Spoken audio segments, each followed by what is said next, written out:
Hello दोस्तों, आप देख रहे हैं क्लास 10 का मैथ। क्लास 10 के मैथ का जो है चैप्टर नंबर 14 देख रहे हैं।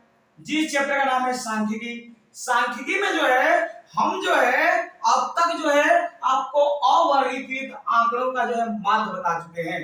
आज की वीडियो में जो है हम वर्गीकृत आंकड़ों को जो है माध्य ज्ञात करने की विधि बताने वाले हैं। चलिए आइए, वर्गीकृत आंकड़े की माध्य ज्ञात करने की जो विधि होती है उसको हम लिखने वाले हैं यहाँ पे।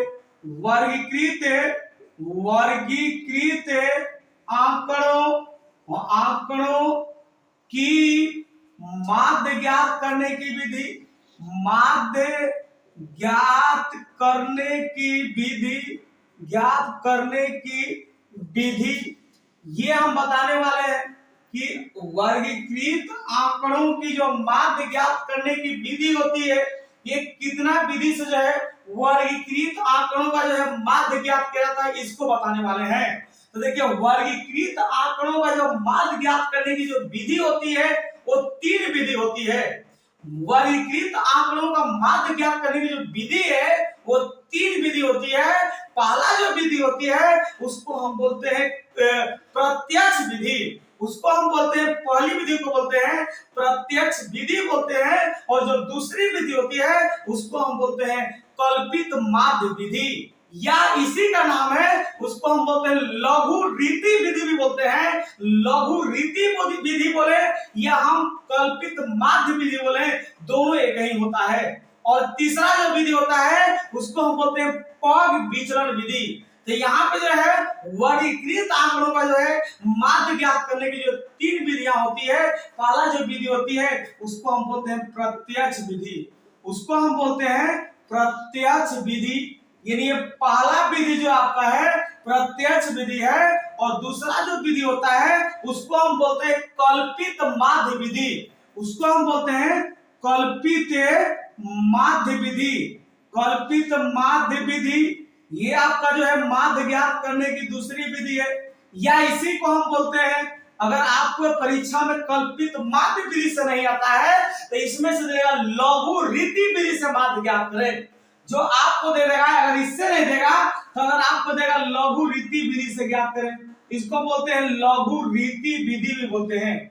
लघु रीति विधि ये जो है आपका है, ये आपका दूसरा विधि है कल्पित माध्य विधि, या उसको हम बोलते हैं लघु रीति विधि। और तीसरा जो विधि होती है इसको हम बोलते हैं पग विचलन विधि। पग विचलन विधि, पग जो है विचलन जो है विधि होता है। तो ये जो है माध्य ज्ञात करने की जो है तीन विधियां है। माध्य ज्ञात करने की जो है तीन विधि है।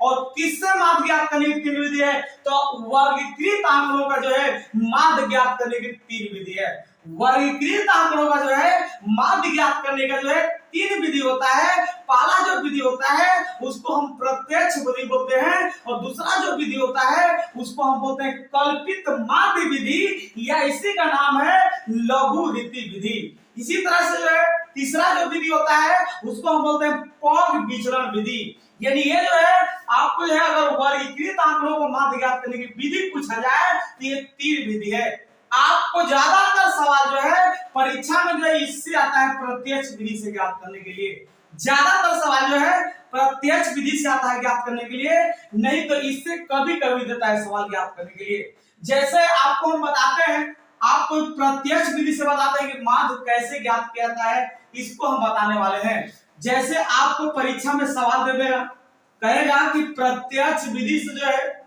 माध्य ज्ञात करें, निम्नलिखित आंकड़ों का जो है प्रत्यक्ष विधि से माध्य ज्ञात करें। ऐसे करके सवाल दिया कि निम्नलिखित सारणी का प्रत्यक्ष विधि से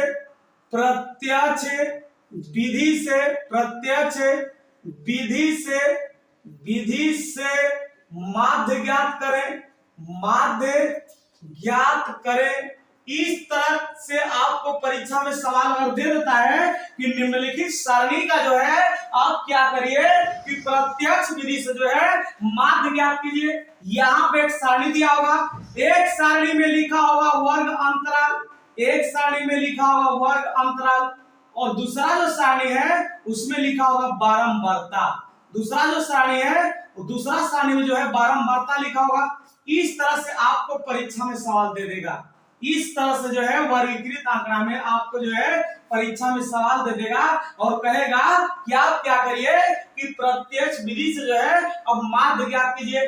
तो यहाँ पे वर्ग अंतराल में अंतराल देगा, जैसे हम 0 से 2 ले लेते हैं, मान लीजिए ऐसे अंतराल देगा, 2 से 4 दे दिया, फिर 4 से 6 दे देगा, फिर इसके बाद 6 से 8 देगा, फिर इसके बाद जो है फिर यहाँ पे जो है 8 से जो है 10 दे दिया। इस तरह से आपको जो है सवाल में ये आपको जो है वर्ग अंतराल दे दिया और इसका बारंबारता दे दिया। मान के चलिए कि 5 दे दिया, 3 दे दिया, 7 दे दिया, 2 दे दिया, 8 दे दिया। इस तरह से आपको जो है बारंबारता दे दिया और इसका जो है हमको माध्य ज्ञात करना है, प्रत्यक्ष विधि से माध्य ज्ञात करना है। सबसे पहले यह जानिए कि प्रत्यक्ष विधि से माध्य ज्ञात करने का फॉर्मूला क्या होता है।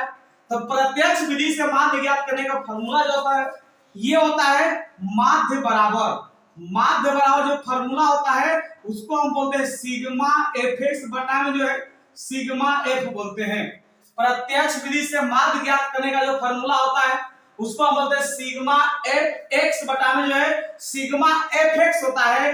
इसी को फॉर्मूला को हम ऐसे भी लिखते हैं माध्य बराबर। माध्य को हम x पर रेखनी लिखते हैं, x बार भी पढ़ते हैं इसको, x बार बराबर ये होता है सिग्मा होता है एफ आई एक्स आई बटा में सिग्मा जो है एफ आई होता है।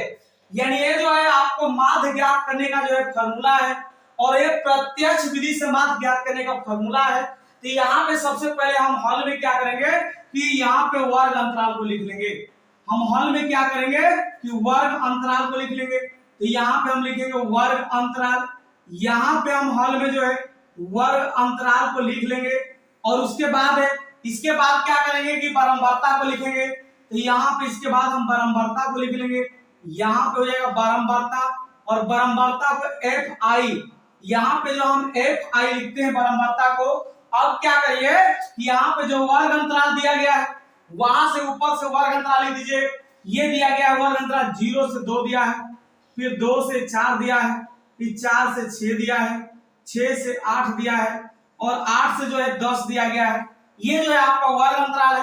बारंबारता लिखेंगे, इसका 5 है 0 से 2 का, फिर इसके बाद जो है यहाँ पे 3 है, फिर 7 है, फिर 2 है और फिर जो है 8 दिया गया है। अब आपको क्या करना है कि आपको जो है वर्ग चिन्ह निकालना है। आपको जो है इस वर्ग अंतराल से जो है इस वर्ग अंतराल का जो है अब क्या करिए कि वर्ग चिन्ह निकालिए। तो यहाँ पे हम क्या करेंगे कि वर्ग चिन्ह निकालेंगे। यहाँ पे लिखेंगे वर्ग चिन्ह, ये लिखेंगे वर्ग चिन्ह को हम एक्स आई बोलते हैं। तो ये हो जाएगा एक्स आई। ये कैसे निकालता है तो आपको वर्ग चिन्ह निकालने का फॉर्मूला बताए थे कि वर्ग चिन्ह बराबर होता है a प्लस बी बटा में 2 होता है। मतलब इसको हम जोड़ के बटा 2 का भगा देते हैं। जैसे यहाँ पे a का मान 0 है और b का मान 2 है तो बटा में 2 हो जाएगा, 2 बटा में 2 हो जाएगा, कट जाएगा तो 1 होगा। यानी इसका जो है ये दोनों को जोड़कर हम आधा कर देते हैं। तो 0 से 2 दिया गया है तो 0 में 2 जोड़े तो 2 होगा और 2 का आधा करेंगे तो 1 होगा। तो यहाँ पे 1 हो गया। इसी तरह 2 और 4 जोड़े तो 6 होगा, 2 प्लस 4 6 होगा, 6 बटा 2 करेंगे। अगर यहाँ पे 6 बटा में 2 करेंगे, देखिए 2 प्लस a का मान 2 हो गया, b का मान 4 बटा में 2 हो जाएगा। तो 6 बटा में 2 करेंगे तो ये 3 आ जाएगा। इसी तरह से 2 और 4 6 होगा, 6 का आधा करेंगे 3 होगा। इसी तरह से आप क्या करिए कि बाकी सब को जोड़ते जाइए। अब यहाँ पे बाकी सब जोड़ने नहीं आ रहा है तो आप देखिए अंतराल कितना का है। जैसे यहाँ पे 0 से 2 दिया गया है, 2 से 4 है, देखिए 2 से 4 में 2 का अंतराल है, फिर 4 से 6 है, 4 और 6 में भी 2 का अंतराल है, 6 से 8 में भी 2 का अंतराल है, 8 से 10 में भी 2 का अंतराल है। जब 2 का अंतराल हो रहा है तो यहाँ पे अगर आप पहला वाला को ले लेते हैं वर्ग चिन्ह को तो बाकी सब में 2 जोड़ते चल जाइए। जैसे पहला 0 से 2 का वर्ग चिन्ह 1 आया है तो 1 में हम 2 जोड़ेंगे तो 1 और 2 जोड़ेंगे तो 3 होगा। तो यहाँ पे 3 हो गया, 3 और 2 जोड़ेंगे तो 5 होगा, 5 और 2 7 हो जाएगा, 7 2 जो है 9 हो जाएगा। यानी ये जो है इसका जो है आपका वर्ग चिन्ह आ गया। अब आपको चाहेगा एफ आई चाहेगा और एक्स आई चाहेगा, ये चाहेगा। अब इसको हम ज्ञात करते हैं। अब आपको क्या करना है कि इसको ज्ञात करना है। तो ये कैसे ज्ञात होगा कि आप क्या करिए कि एफ आई का गुना जो है एक्स आई में कर दीजिए, यानी 5 गुना 1 में करें तो 5 होगा, 3 3 9 होगा, 7 5 35 होगा, फिर इसी तरह से जो है 2 7 14 होगा, फिर 8 8 8 9 जो है 8 9 72 होगा, यानी ये जो है 8 9 जो है 72 होगा।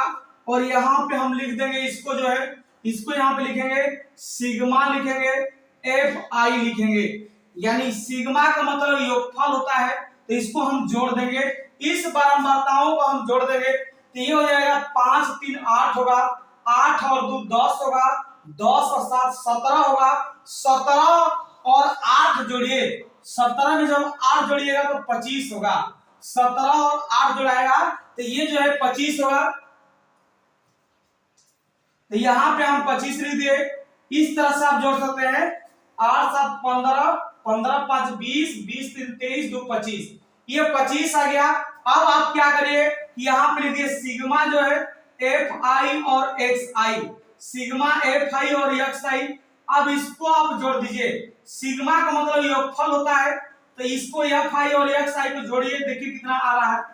पहले आप ओ लगे का जोड़िए, देखिए उधर कितना है, तो ये है 2 5 9 और 5 1 मिनट 9 और 5 14 होता है, 14 और 5 जो है 19 होता है, 19 और 4 जो है 19 और 4 23 होता है, 23 जो है 25 होता है, 25 के 5 लिखेंगे। आप ऐसे भी जोड़ सकते हैं 4 2 6 6 और 9 15 15 5 20 5 25 के 5, हासिल लगा 2। अब यहाँ पे हो जाएगा 7 1 8 8 8 और 3 11, ये हो जाएगा 7 1 8 8 3 11 11, उधर से 2 हासिल लगाएंगे तो 11 और 2 जो है 13 हो जाएगा, यानी 100 जो है 35 आ जाएगा। अगर आप उन सबको जोड़ते हैं यानी 72 35 14 और 9 और 5 को जोड़ेंगे तो ये आएगा 135 आएगा। आपको क्या करना है कि इसका जो है आपको माध्य निकालना है। तो आप क्या करिएगा कि यहाँ पे लिखिएगा अतः माध्य बराबर, इसके जस्ट नीचे लिखिएगा, हम एक साइड में लिखते हैं, यहाँ पे नीचे लिखिएगा अतः माध्य बराबर, अतः माध्य, माध्य को हम लिखेंगे x पर बार, और ये होगा सिग्मा होगा एफ आई होगा एक्स आई बटा में जो है सिग्मा हो जाएगा एफ आई, ये होगा आपका माध्य ज्ञात करने का फॉर्मूला। चाहिए आप सिग्मा एफ एक्स बटा में सिग्मा एफ लिख देंगे, जब एफ एक्स बटा में एफ लिखेंगे तो यहाँ पे एफ लिखना पड़ेगा, वहां पे एक्स लिखना पड़ेगा और वहां पे एफ एक्स लिखना पड़ेगा, तब होगा।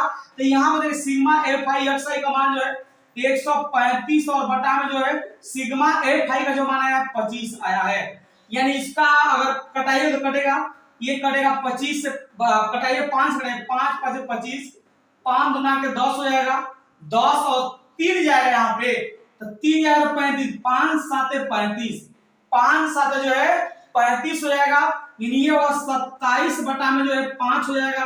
अगर इसका भाग देते हैं आप, इसका अगर भाग देते हैं तो ये हो जाएगा 5 5 25 हो जाएगा, यहाँ पे 2 बचेगा, यहाँ दशमलव बैठाए 0 5 चौके 20, यानी ये आ जाएगा 5 दशमलव जो है 4 जाएगा, इसका जो माध्य आएगा 5 दशमलव जो है 4 आ जाएगा, इसका जो माध्य आएगा 5 दशमलव जो है 4 आएगा। इसी तरह से और सवाल आ सकता है, परीक्षा में दे देगा कि आप क्या करें, निम्नलिखित सारणी का जो है माध्य जो है, निम्नलिखित सारणी का जो है प्रत्यक्ष विधि से माध्य ज्ञात करें।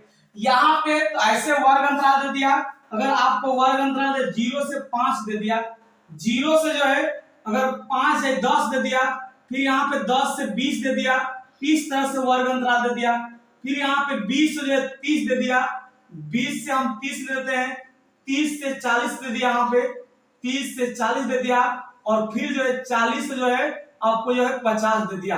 अगर इस तरह से आपको जो है अगर वर्ग अंतराल देता है और बारंबारता मान के चलिए कि यही बारंबारता 5 3 7 2 8 ही दे दिया, और इसका जो आपको है माध्य ज्ञात करना है, तो यही फॉर्मूला है वर्ग अंतराल लिख देंगे यहाँ पे। पहले सबसे पहले यहाँ पे हम वर्ग अंतराल लिखेंगे।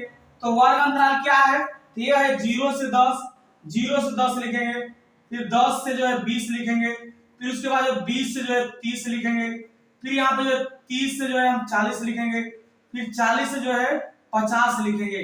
ये हो जाएगा। फिर इसका बारंबारता जो है यही बारंबारता है 5 3 7 2 8 है, इसको रहने देंगे। वर्ग चिन्ह निकालेंगे इसको जोड़ेंगे तो यही आएगा 25 ही आएगा।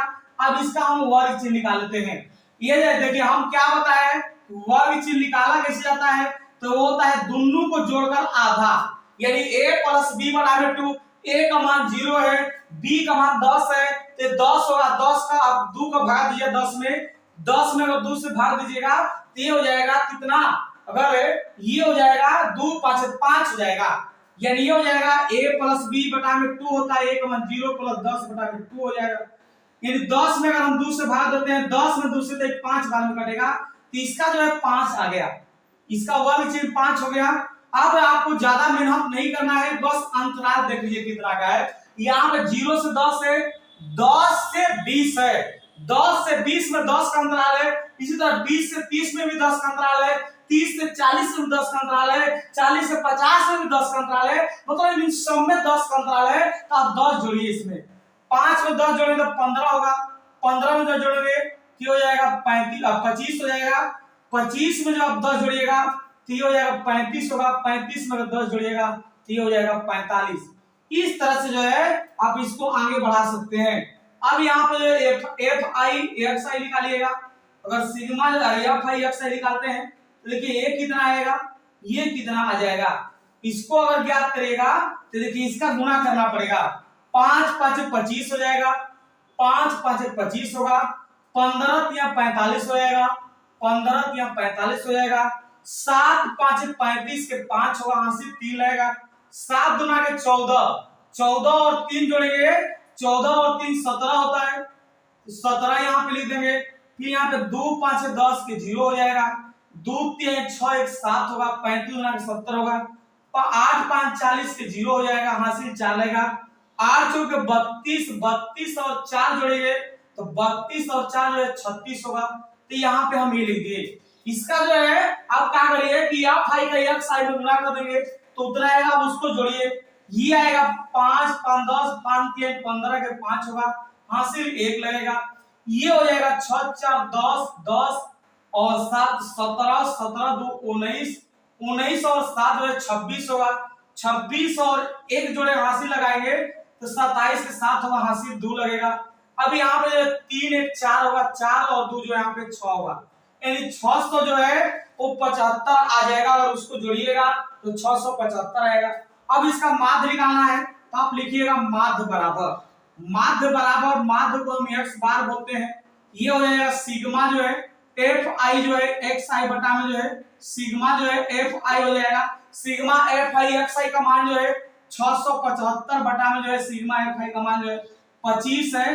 अब यहाँ पे चाहे तो डायरेक्ट भी भाग दे सकते हैं। अगर आप 675 में 25 से भाग दीजिए, 675 में भाग दीजिए तो ये हो जाएगा 25 गुना के 50 हो जाएगा, 25 गुना के 50 हो जाएगा, तो यहाँ पे 7 होगा, यहाँ पे 1, यानी ये 17 बचेगा। अब यहाँ पे जो है 5 उतारेंगे ऊपर से, कितना बार में जाएगा?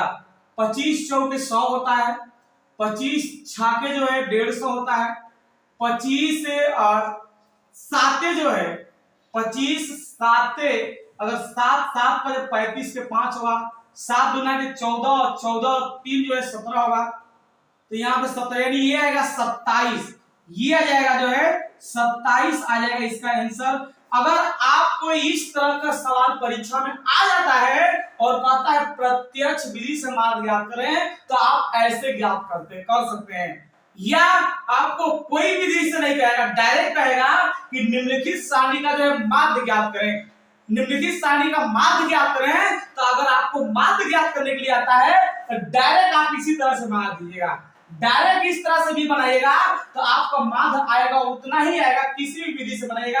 अगर विधि का नाम नहीं रखता है, परीक्षा में डायरेक्ट आता है कि निम्नलिखित सारणी का जो है आप खाली माध्य निकालिए, आप डायरेक्ट इस तरह से बनाइएगा, आपको 5 नंबर में आएगा, तो 5 नंबर में से 5 नंबर मिल जाएगा।